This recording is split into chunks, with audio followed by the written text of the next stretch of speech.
I wonder if you've come across a man called Crispin Odey. You may not have done, but he is extraordinary, and the more I look into him, the more horrified I am. And I think actually our paths crossed when he was at Oxford, when he was still an imposing 6-footer, but not quite as fat. And he does seem to have gone to seed rather significantly since those days in Oxford. So he's been accused of a series of crimes. He's a disgraced financier. He's the person who was once called a large puppy in a pinstripe suit. And he gave away, it seems, so this particular problem is about his gifting.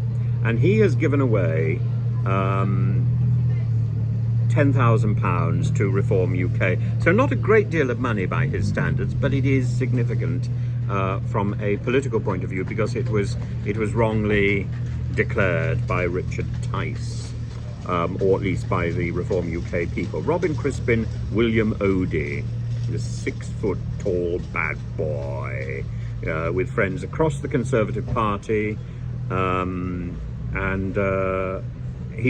I should add, he rejects all the charges against him, but he has been ejected from the asset company, from the asset management company, that his own company that still bears his name. That's extraordinary. A name, incidentally, that was built on a fortune made in tanning, and from selling his ancestral home. And the details of the abuse which are alleged against him are specific, harrowing. They go beyond touching other people. It seems he grabbed them and made them touch him, at least on a few occasions, or at least bits of him. In 2021, he defended himself quite successfully against similar allegations that are currently going round, and he won. But Tortoise Media, you can follow the links. They're still scathing about him, calling him Octopus, very handsy. And his image, the big teddy bear, has often been the stuff of legend around London.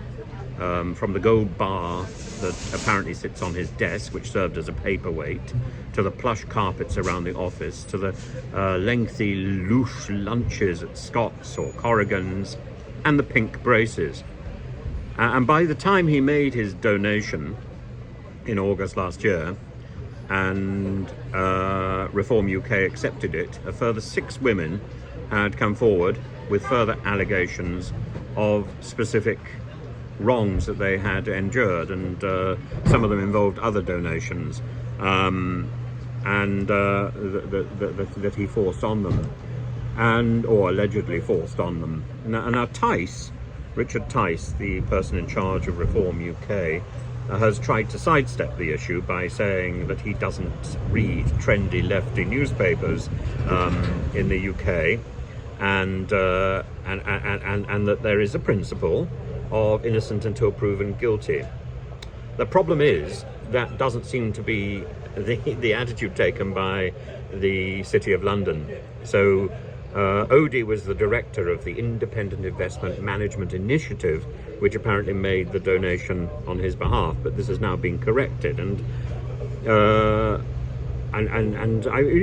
it's not surprising there's a certain amount of confusion, because he's made so many donations. He's donated to significant figures like Johnson, Jacob Rees-Mogg.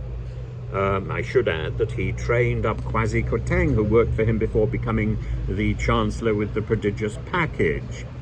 And his hiring policy, I'm not sure how well, actually I do know how Kwasi Kwarteng ended there, because I think Kwasi Kwarteng went to Eton, and he had Odey had a penchant for hiring old Etonians and Harrovians, what was described as earls and girls, and he himself went to Harrow.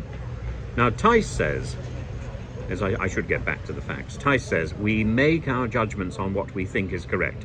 Crispin Odey is on the electoral roll, and he's not been found guilty of anything as far as I am aware.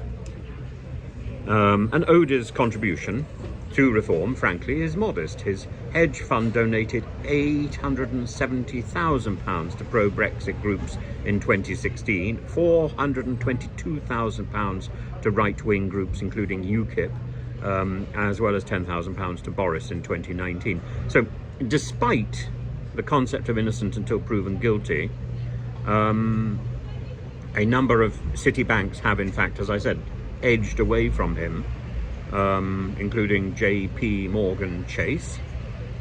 And this is despite the fact that he's had 25 years at the heart of the system. Nobody seems to be running up to support him. They're quite happy to take his money, but they're not happy to stand up and say, oh, no, terribly innocent.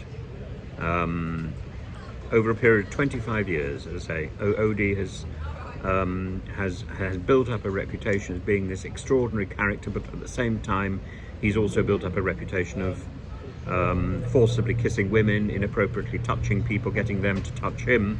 And so far, 13 individuals have come forward, and Odey has strenuously denied all the allegations. So there may be nothing in it, but there's this moving away from him. There's this distancing from him of everyone except for Richard Tice. And he had the most enormous reputation as someone who delivered enormous returns as well as devastating losses. And his firm, Odey Asset Management, which he has now left under a cloud, was once one of Europe's largest hedge funds. Now, the Electoral Commission acknowledges that Reform UK had initially provided inaccurate information about the donation of Odey, but the donation has now been properly recorded. Their records have been adjusted, the data has been corrected, and the Commission states that it will, quote, consider the inaccurate reporting in line with our enforcement policy. And so far, Reform UK are not saying anything further. I suppose there's not much further to say, is there?